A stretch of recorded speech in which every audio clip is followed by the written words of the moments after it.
The Lord has to be exalted. And one of the best ways to exalt the Lord is to love whom God loves. And God loves children. Yan po ang ating pag-aaral ngayon, how to treat children. Dear God, we thank you that you call us your children. That each of us is a child of your majestic parenthood. Salamat, Panginoon, at nawa maunawa namin ito at maunawa rin namin kung paano tulad mo ay magmamahal din kami ng ibang children. Father, forgive us our sins, cleanse us from all our iniquities, make us whole, and teach us. Kayo po ang nais naming marinig, tinig nyo, gamitin nyo lang po ang inyong lingkod, magpalaya po kayo, magturo, magtuwid, magpalakas sa aming lahat, at nawa ang pangalan nyo madakila namin. We commit everything to you, Father, asking you to bless us in the name of your Son, Jesus. Amen.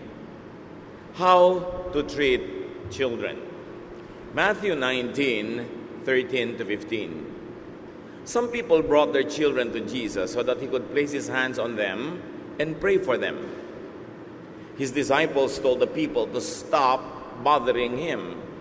But Jesus said, "Let the children come to me, and don't try to stop them. People who are like these children belong to God's kingdom." After Jesus had placed his hands on the children, he left.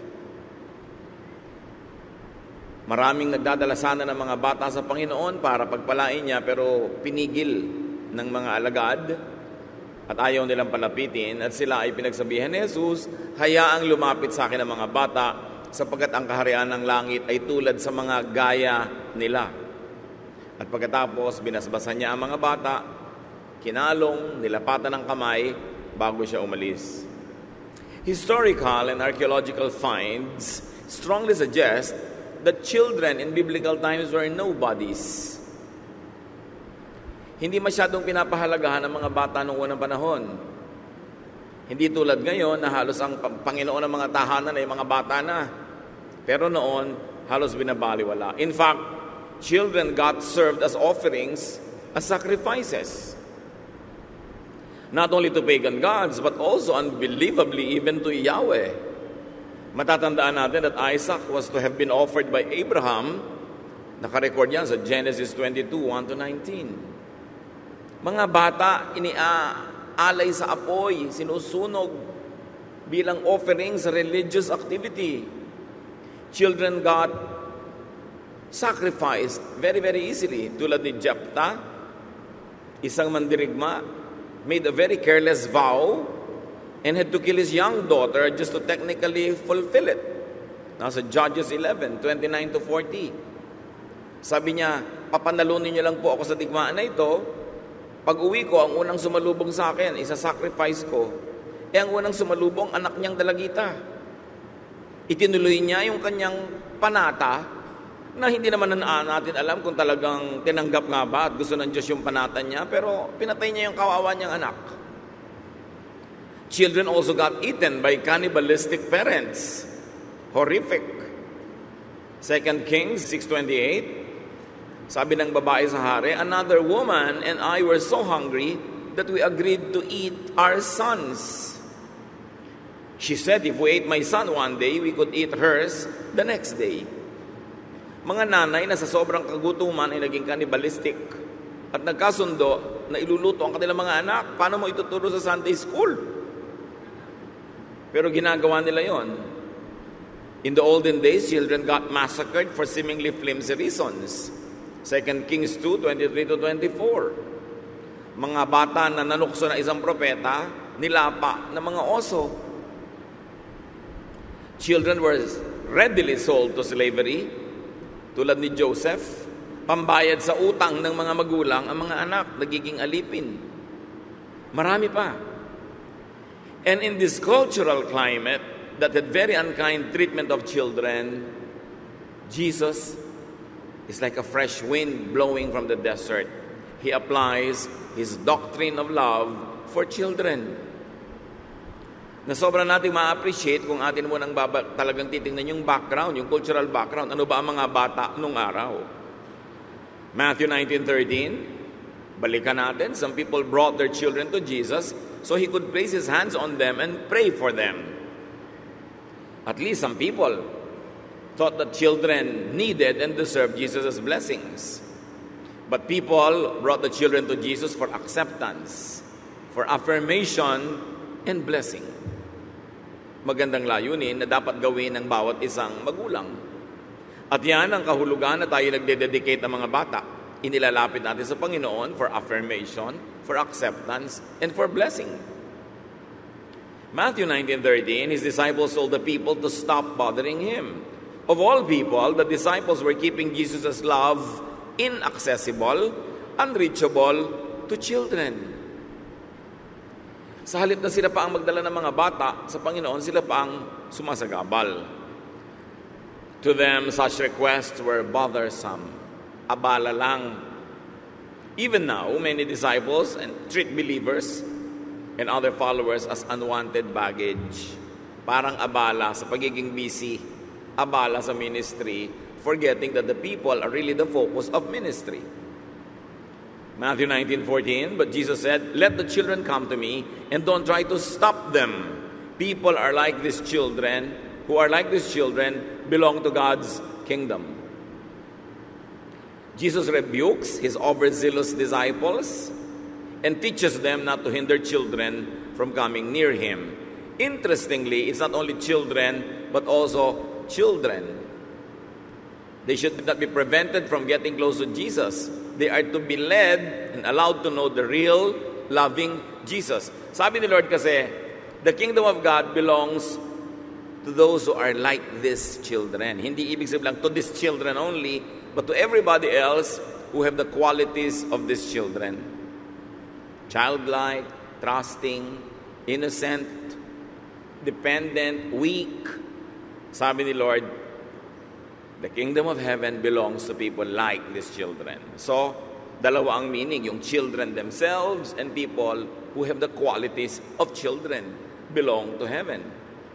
At yun ang dapat na ipakilala natin sa mga bata, yung Jesus na mapagmahal, mapagtanggap, maibigin. Hindi yung panakot na Jesus. Maraming mga magulang tamad magdisiplina, tinatakot na lang ang mga bata. Magagalit si Papa Jesus pag ginawa mo yan. Pati nga pastor, ginagamit na ganyan. Ayan na si pastor, magagalit sa'yo. Ginagamit nila yung mga iba na panakot. Mga tamad magdisiplin yung ganon. If you have to scare your children into being disciplined, that's a lazy way of parenting. Religious instruction should present the real Jesus of the Gospels. Not a Jesus that's always angry, not a Jesus that's always out to punish people. A loving Jesus is what the children and who the children should know. People who are like these children, sabi niya, belong to God's kingdom. Very interestingly, Jesus expands the application of His grace to all other persons who, like those children, are marginalized, trivialized, weak, voiceless, abused, oppressed. Sabi niya, lahat ng tao na tulad ng mga batang ito ay kinakasihan ng Panginoon at para sa kanila ang paghahari ng Diyos. So mga taong hindi lang bata, kundi tulad ng bata ay naaapi, nababaliwala, hindi pinapansin, walang tinig, parang walang karapatan. Sabi ni Jesus, sila ang gustong lingapin at kalinghain ng langit. Napakaraming spiritual application nung sinasabi niyang, the kingdom of heaven belongs to people like these children. But very clearly, Jesus accepts children as He accepts the sinners, the sick, the weak, the poor, and the rejected. Sama-sama sila sa isang grupo ng mga tao na nababaliwala, nakakawawa, naaapi nung panahon niya at sa marami pang ibang panahon. Matthew 19:15, after Jesus had placed His hands on the children, He left. Kung ano man ang ginagawa niya, hindi na yun natapos, hindi na yung binalikan, pinagpala niya yung mga bata at umalis na siya. So maaaring yun talaga ang pakay niya noong mga sandaling iyon. But very, very interestingly again, Jesus breaks tradition, corrects His disciples, and welcomes and blesses children. In fact, Mark 10:13-15, sinabi pa nga, nagalit siya sa mga disciples. Now, how do we treat children? Taking the cue from Jesus, the Lord of Lords, the King of Kings, in whose name every knee will bow, every tongue confess that He is Lord. Jesus who pleases God the Father in heaven. Jesus who is the complete personification of God in human form. Paano tayo matututo mula kay Jesus kung paano itatrato ang mga bata? Accept children unconditionally. Warmly, hospitably into your family. Yan ang kauna-unahan dapat na maramdaman ng bata na siya ay accepted. Do not abort fetuses. Hindi sila inilalaglag. Hindi dahil unplanned pregnancy, nagkamali ka, lasing ka lang nun, tapos bigla ka nagdalang tao, tapos ilalaglag mo. Anong kasalanan ng bata doon? Sabi po ng maraming mga dalubhasa, maliit na fetus pa lang yung bata sa loob ng sinapupunan, nakakadama na kung wanted siya or not. Kung ibig siyang ilaglag ng kanyang ina o hindi. Kung welcome siya sa mundo.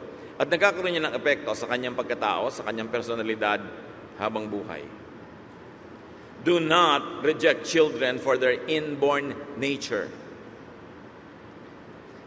Some children have physical imperfections. Some have talents that parents might not like. Some have inclinations that do not probably fit into the culture of the family. But the family must accept the child unconditionally. The child did not ask to be born.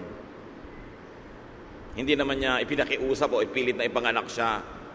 Napanganak siya dahil sa ginawa ng mga tao, ng kanyang mga magulang. Therefore, ang mga magulang ang kauna-unahang dapat tumatanggap ng walang patakaran sa bata.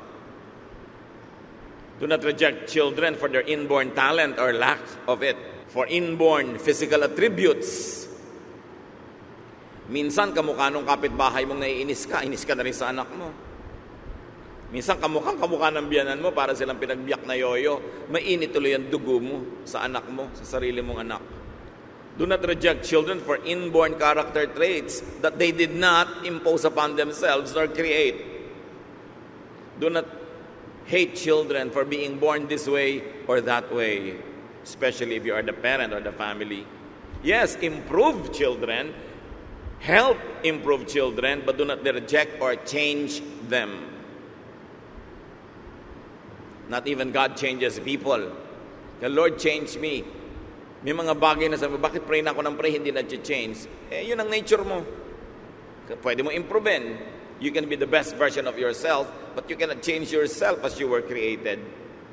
God creates all people, and God knows what He's doing. Psalm 139, 13-16, you are the one who put me together inside my mother's body. So you are the one, not anyone else. You, O God, are the one who put me together inside my mother's body. You created me.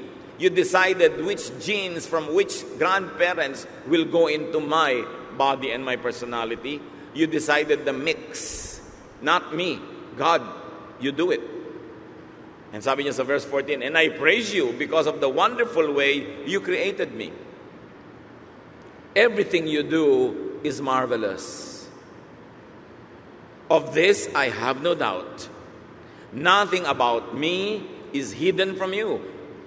I was secretly woven together deep in the earth below. But with your own eyes, you saw my body being formed. Even before I was born, you had written in your book everything I would do. So ang sinasabi dito ng mga awit, pinupuri kita, O Diyos, dahil sa kagilagilala sa paraan mo ako nilikha. Walang nasa aking pagkatao na lingid sa iyo.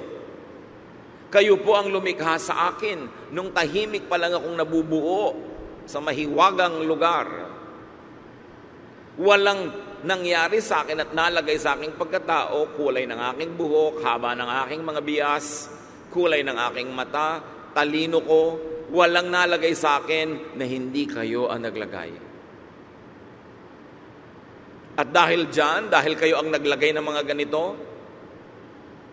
para na rin inilagay nyo ang mangyayari sa buhay ko. Dahil siyempre, kung binigyan mo ko ng talent sa music, well, magiging musician ako. Liba na lang sobra kung pigilin yun o pigilin ng iba. Kung ginawa mong sociable ang personality ko, ang magiging role ko sa buhay is nakikisalamuha sa maraming tao. Kung ginawa mo akong introverted, baka mga backroom jobs ang trabaho ko, yung mga tahimik na trabaho. So para nang itinakda ang mangyayari sa buhay mo dahil sa mix na ginawa sa iyo ng Diyos. At tayong mga pamilya na tumatanggap ng bawat batang isinisilang, huwag nating lilimutin yon. Hindi niya nilikha ang sarili niya, nilikha siya ng Diyos. At ang dapat gawin, mahalin, tanggapin, tulungan so the person could develop into the best versions but of his or her own self. Hindi mo pipiliting maging katulad mo, sundan ang iyong mga yapak, tularan ang naging karir mo dahil mayroong ibang nakaguhit sa kanyang palad para sa kanya. So accept children, very especially if they are yours. Woman, do not give your child's father a reason to doubt the child's paternity.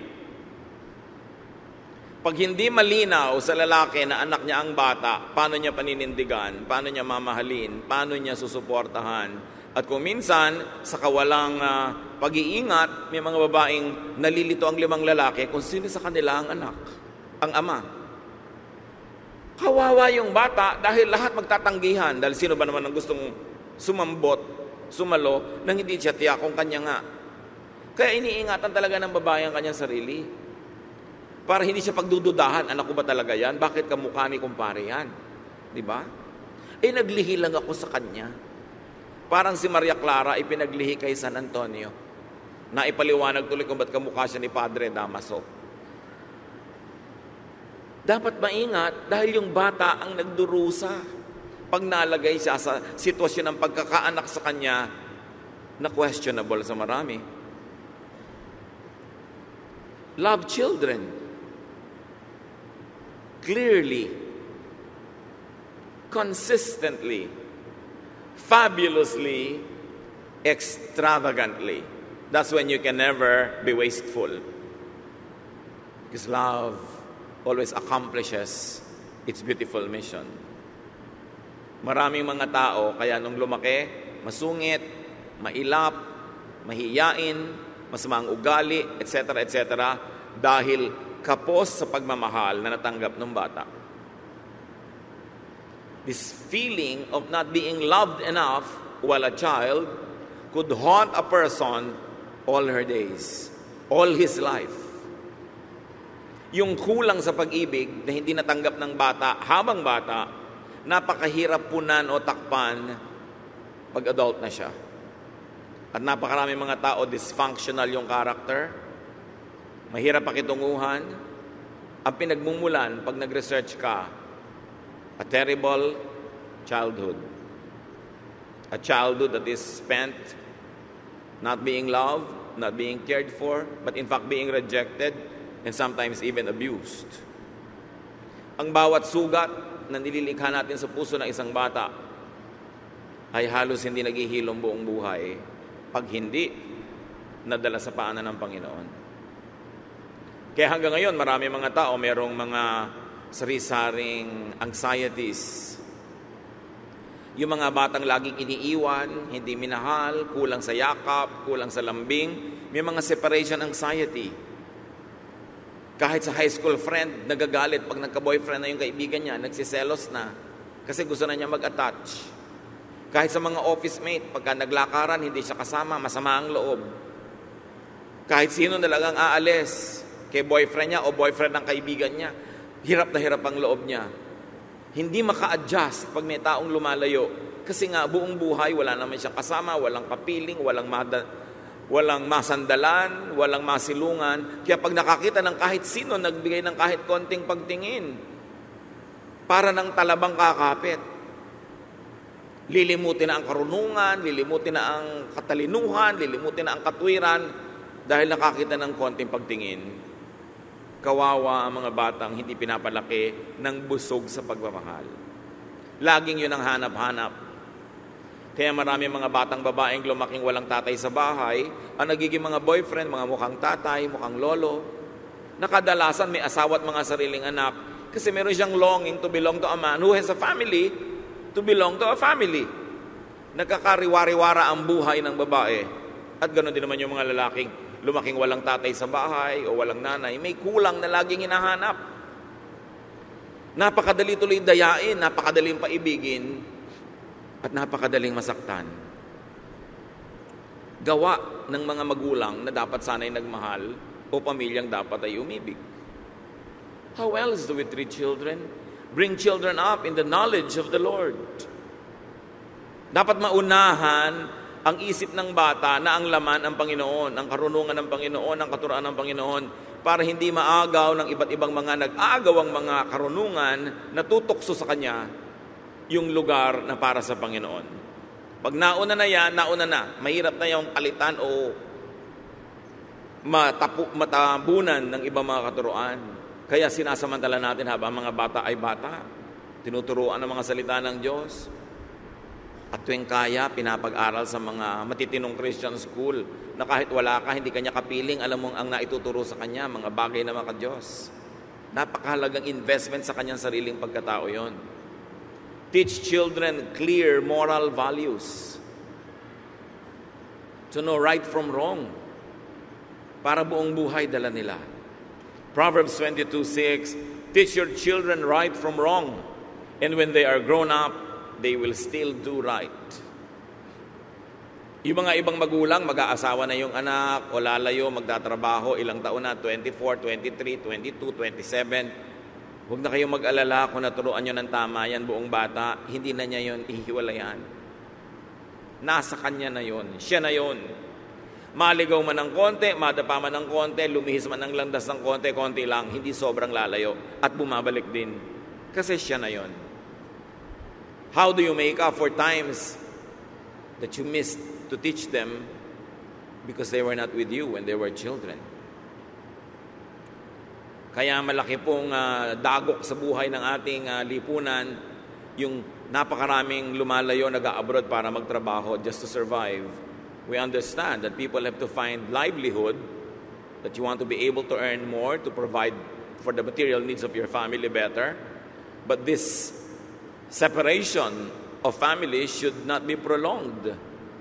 It must have a definite and clear ending so that the family can be together again. That's why I am not for the policy of our government to export people and to export labor because of the social and moral cost.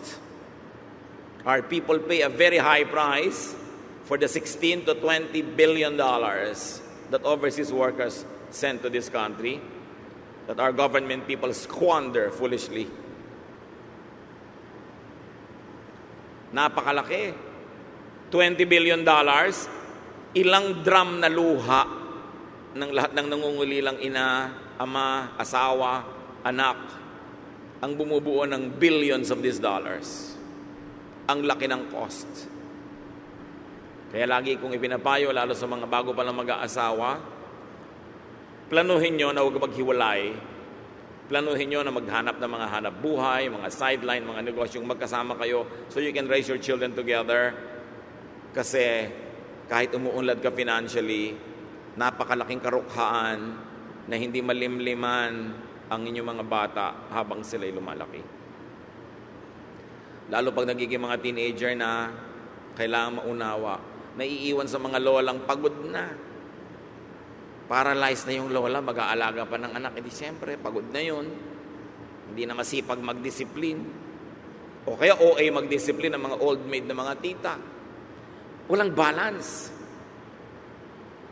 When is enough? What is enough? So that parents can prioritize parenting. Every month, every year lost cannot be retrieved again.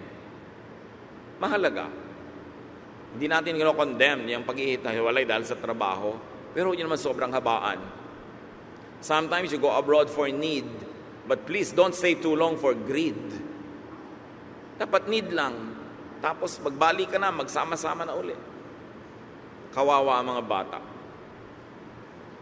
Kumisan tuloy to compensate, these children are spoiled. They are given all the material things that could be bought by money, and these children never learn contentment. So nakaka-breed tayo ng mga monsters kumisan. Siyempre, discipline ang kailangan sa bata, pero founded on, tempered by, and flavored by love. Hindi discipline lang without love. O hindi lang love without discipline na ginagawa mo. Pag 1 month ka lang a year na nandito, puro na lang love, wala nang discipline. Dahil baka lumayo pa loob sa'yo, isasandali ka lang nandyan. Kaya kulang sa balance. What are the best gifts to children? The gift of unconditional acceptance. The gift of a good example. The gift of feeling loved. And of course, the gift of being brought up in the knowledge of the Lord. Sabi naman ng iba, paano po yung discipline na sabi sa Bible, kailangan paluin ng bata? Proverbs 13:24, He that spareth his rod, hateth his son. But he that loveth him, chasteneth him betimes. Sabi ng King James Version. Sabi ng ibang version, spare the rod and spoil the child. What can we say about that? Kasi ngayon maraming mga conservative Christians, grabe pang mamalo ng bata. Kasi sabi daw sa Bible, minimize corporeal punishment. Sa pagbabago ng panahon, sa pagdaan ng maraming mga bagay, huwag masyadong maging literal sa pagsunod ng napakatatanda ng mga kaugalian. You know, physical punishment is so Old Testament. Pero hindi po ba dapat nating sundin ang Old Testament? Kasi po, Bible yan. Di sundin mo rin ang Leviticus 20 verse 9. If you curse your father and mother, you will be put to death. Biblical din yan. Pero siguro naman, kahit anong ngayong pagiging pasaway ng bata, hindi mo pinapatay, no? Hindi katulad ng araw, babatuhin ang buong baryo para mamatay. So hindi ko man nasa Bible, buong-buo mo nang lulunukin ngayon. Titingnan mo kung paano i-apply sa mga realities mo ngayon. Iba ang reality 3,000 years ago, 4,000 years ago, in tribal, rural Israel, kesa ngayon. That's why contextualization is important. You've got to study the context of the people who originally practiced the teaching in your context now. And you've got to bridge that with a lot of wise understanding, reflection. And if you're going to err, if you're going to make a mistake on the side of being loving and being kind. Sabi sa Proverbs 13:24 ng Contemporary English Version, if you love your children, you will correct them. If you don't love them, you won't correct them. At yan mga kapatid ko minsan, ang pinagkaiba-iba ng mga version. Sabi ng King James, kailangan paluin mo yan physically. Yun ang basa. Ngayon, ang Contemporary English Version doesn't even mention the word rod or pamalo. Sinabi, ituwid mo ang bata. Pag hindi mo sila itinutuwid, hindi mo sila mahal. So itutuwid pa rin, pero hindi na iginigiit ng version na palo. Kasi marami namang paraan para ipaintindi ang lesson sa isang bata. So nagkaroon ng updated rod. And obviously, the Contemporary English Version now reads the rod of the older versions as metaphor that can be applied many different ways. Kaya mahalaga, nagbabasa ka ng maraming versions. Read the old versions, read the new versions, and see why the translators are translating several ideas this way or that way. And then pray and think and study how to apply it in your life. Contextualize even the word discipline. Because sometimes excessive literal application could mislead and could be dangerous. In fact, the Bible is mostly metaphorical. Because it's poetry, it's wisdom literature, talinghaga, mga kwento na sinasabi sa pamamagitan talinghaga. Pag lagi kang naging literal, chances are you'll be cruel, you'll be unkind, and you might commit grave mistakes. So do not overly romanticize bygone periods. You've got to apply many things in the context of your reality. Parang si Lord, sobrang bawal na ng magtrabaho sa Sabbath, pero sa panahon niya, nagpapagaling siya kahit Sabbath, which is considered trabaho. So hindi yun literal obedience to ancient teachings, but still, He obeyed the spirit of the teaching that you should love during the Sabbath, that the Sabbath should benefit people.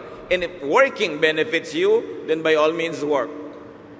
You see, the contextual application of such old verses must be done carefully and studiously so that at the end of the day, the verses benefit you and not oppress you.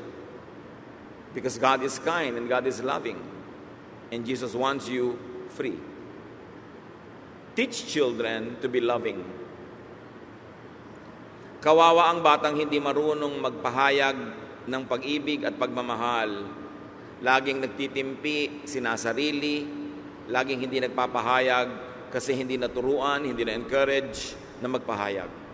Napaparusahan pa pag expressive. So all their lives, they are pent up, they're locked in, they're in themselves. Kawawa naman.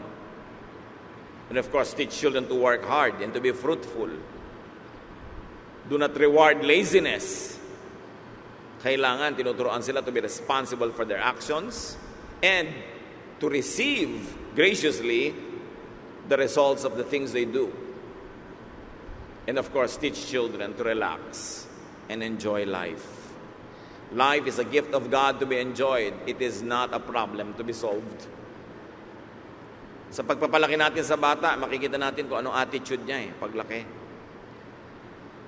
How else do we treat children? To glorify God who loves them, bring children up in balanced growth. Dapat balanced.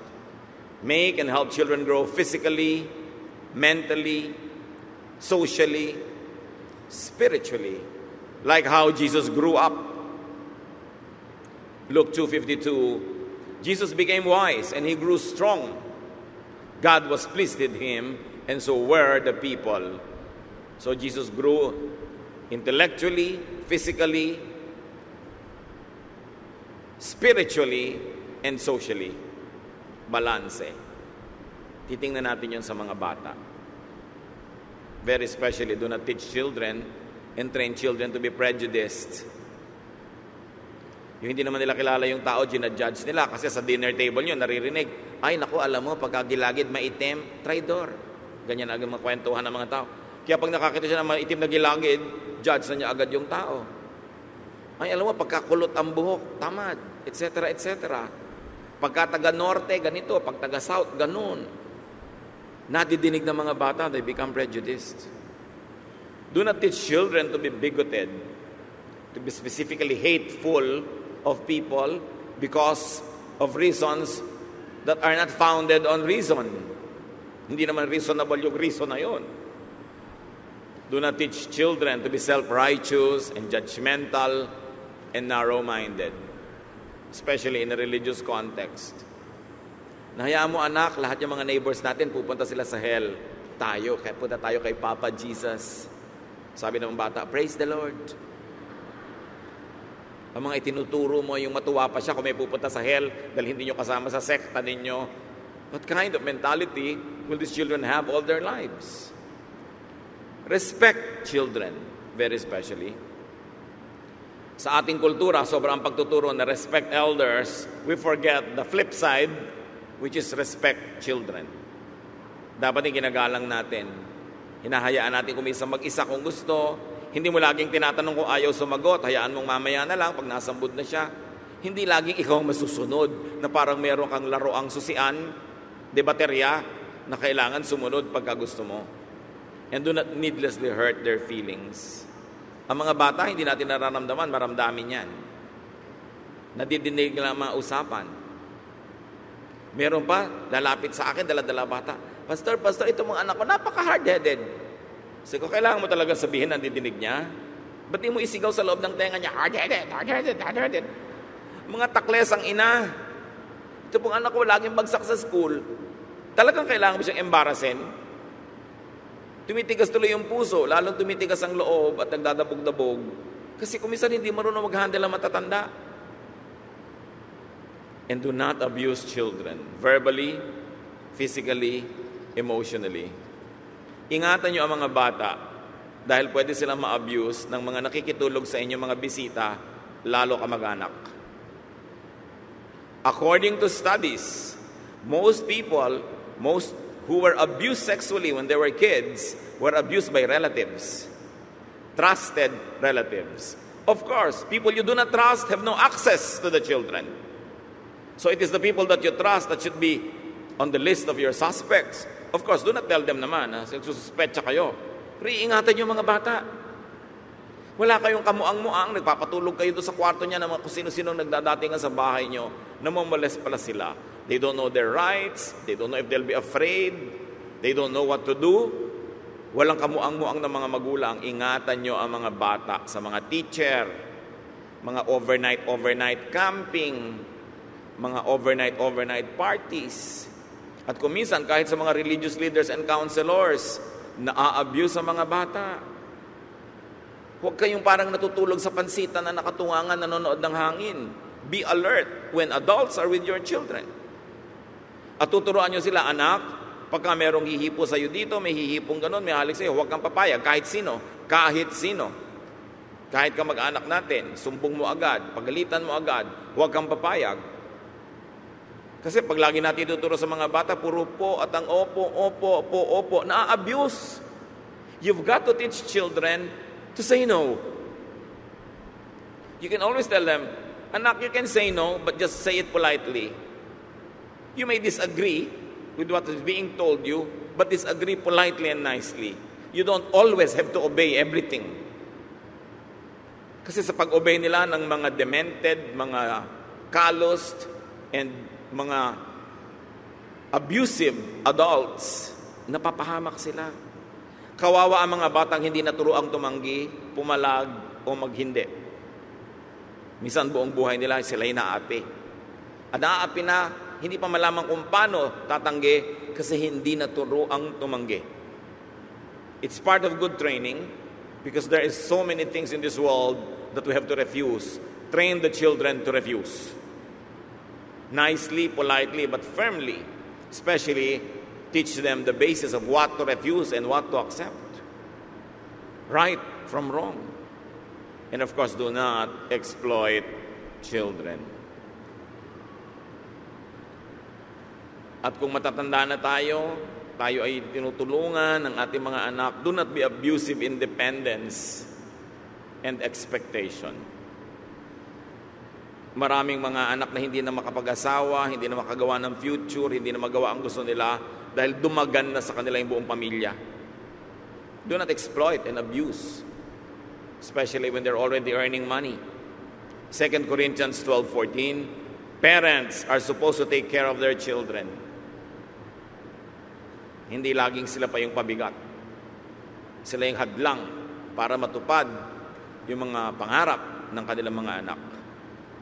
Progressively set children free. Mula nang naputol ang pusod ng bata mula sa sinapupunan ng kanyang ina, nagsimula na yung kanyang journey na maging independent. Mga ina, kung gusto ng Diyos na lagi inyong kabuntot ang anak nyo, dapat hindi nalalagot ang pusod. Can you imagine kung 7 anak nyo? Nilalagot ng Diyos ang pusod bilang kauna-unahang act ng pagsilang dahil yun ang kalooban niya. Tapos na yung role mo na 9 months na diretsong sa'yo nakakabit si bata. Ngayon, magpapasuso ka naman, mag-aalaga ka naman for several years and then titigil na yon, iba nang kakainin niya, solid food na. In other words, progressive freedom ang ibinibigay natin sa mga bata. Hindi natin kokontrolin forever. We let them free to be themselves, to develop their natural gifts, to pursue their dreams and aspirations, and to love who they want to love. Hayaan ang mga anak na umibig ng iibigin. Hindi tayo mamimili. Hindi naman ikaw ang sisiping. Hindi naman ikaw ang sasama. Tapos sobrang makialam. Siyempre, magpayo. At mga anak, makinig sa payo. Madalas ang mga magulang tama. Hindi naman lagi, 99% of the time lang. Di ba? Na pag may kinukutuban sila doon sa gusto nyo, makinig kayo kasi merong antena ang matatanda. Alam nila kung disaster ang papasukin mo. Na ikaw naman hibang na hibang sa pag-ibig, di mo kita yon. Later na lang, sasabihin mo, tama pala ang nanay. Huli na, naanakan ka na ng 4, di ka pa napapakasalan. So, tama pala ang nanay. Makikinig kayo. Pero mga magulang, nagpapayo lang tayo. Huwag tayong magdikta. At the end of the day, you allow them to love who they love. Ganun ang pagiging magulang. At hindi mawawala, pinakamahalaga, pray for children. Laging pabaon nyo ay prayer. Laging ang padala nyo ay prayer. Prayer, lagi. Iba pa naman ang kapangyarihan ng panalangin ng magulang. Galing talaga sa pusong tapat ang pagmamahal doon sa bata. How children are loved or unloved, underloved, at childhood could have lifelong effects. Madalas ang ugali natin sa buong buhay, nabuo ng mga bata pa tayo, at binuo yun o sinira kung gaano tayo namahal o hindi namahal. So love children. Sa atin na lumampas sa childhood ng ating mga anak, lumampas sa pagiging bata, hindi pa huli ang lahat. Pwede pa nating ituwid kung meron tayong na-realize, naliko sa ating paraan ng pakikitungo sa ating mga anak. At mga kapatid, kung meron sa atin na biktima kayo, na nung bata kayo, you were maltreated, or you were abandoned, you were neglected, you were harmed, abused, forgive. Hindi nyo naman kailangang dalhin buong buhay yung sugat ng nakaraan. Kayo din ang lugi. Kung laging sasamangin yung loob, kikimkimin nyo ang galit, di kayo magpapatawad, kahit saan kayo pumunta, anumang oras, dalan nyo yung asido na yon na sumusugat pa rin sa inyong puso. Magpatawad tayo sa mga nagkamali sa atin ng bata tayo, sa umabuso. Yun lang ang choice natin to recover. The other choice is to continue being angry and bitter and to continue to be damaged. Kahit ano pa ang pinagdaanan natin, the Lord can restore us. The love of Jesus can heal us. And the power of God can set us on the path that we should take. Patawarin nyo na yung mga umapi sa inyo noon. Yung mga laging galit sa inyo. Kung may nag-abuse, patawarin nyo na. Kayo rin ang mahihirapan kung dadalhin nyo pa yan one more day. One more week, one more month, one more year. Let go. Let it go. And with the Lord's comfort, try to forget. Move on. There's a whole new life waiting for people who are in the Lord. He gives us second chances, third, fourth chances. Heal in the name of Jesus. Dear God, we thank you for freedom, that even people who had been chained to some wounds of the past can be free today by the power of your Son, Jesus. Salamat, Panginoon, na may kalayaan sa ngalan ng iyong anak na si Jesus. At ngayon sa lahat ng tumindig, o kung meron mang hindi naglakas loob tumindig, pero ito rin ang panalangin, hipuin niyo ang puso ng bawat isang ganitong kalagayan. Patawarin niyo ang mga maling nagawa dahil nasugatan at meron pang kinikimkim na pait. Panginoon, sa iyong mahiwaga, makapangyarihang paraan, pagalingin mo ang sugat ng mga puso ng mga taong ito. Papaghilumin mo ang mga hapdi, ang mga kirot ng nakaraan. Dalangin namin, Panginoon, lubos na gagaling ang mga ito. At sa halip na ito ay nakakasira ngayon maging basehan ng pagbuo ng isang magandang pagkatao. mas maging maunawain, maibigin ang mga kapatid na ito, at makapagpadama sila ng pag-ibig, lalong-lalo sa mga bata. Bigyan mo nawa ang bawat isa ng pagkakataon maka-make up, makabawi doon sa kanilang mga nagawa ng mali, at kung di man magawa yon, sa ibang tao. Teach us to love others, to give to them the love that we failed to give to some children in the past. At nawa, Panginoon, turuan mo kami kung paano mas magiging loving.